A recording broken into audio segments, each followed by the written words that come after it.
Hey guys, it's Ryan with Science Powered Fitness. Today we're going to talk to you about global movement. Basically, movement's categorized into three different categories. We've got global, we've got regional, we've got local movements or auxiliary movements. So when we're looking at your movement patterns, what we're really identifying is there a gross imbalance in all the segments of the way that you move? That's a global system of movement. And it's categorized into two different big groups of movement patterns: gravitational or anti-gravitational movements. It's also referred to as nutation or counter-nutation mechanics. And it's the physics of the forces acting through your body from the center of gravity at your fulcrum or your sacrum. So when we talk about nutation, that literally translates to nodding, and it has to do with the rotation and the nodding of the sacral base as you shift your weight from side to side during swing and stance mechanics of your gait cycle.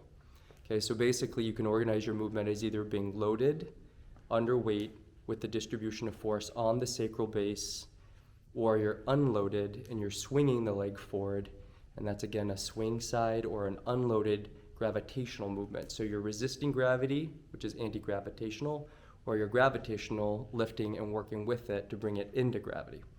So again, these movements happen through the body in small micro movements that make up gross patterns, and that's called a global movement. So it's either stance or swing. Okay, then we have regionals, which are essentially the attachment points.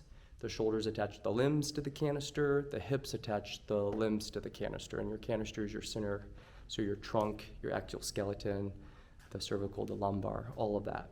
So the idea here is that we need to look at our body both globally, regionally, how do the limbs actually operate to control the canister regionally, and then finally locally, or auxiliary patterns like a bicep curl.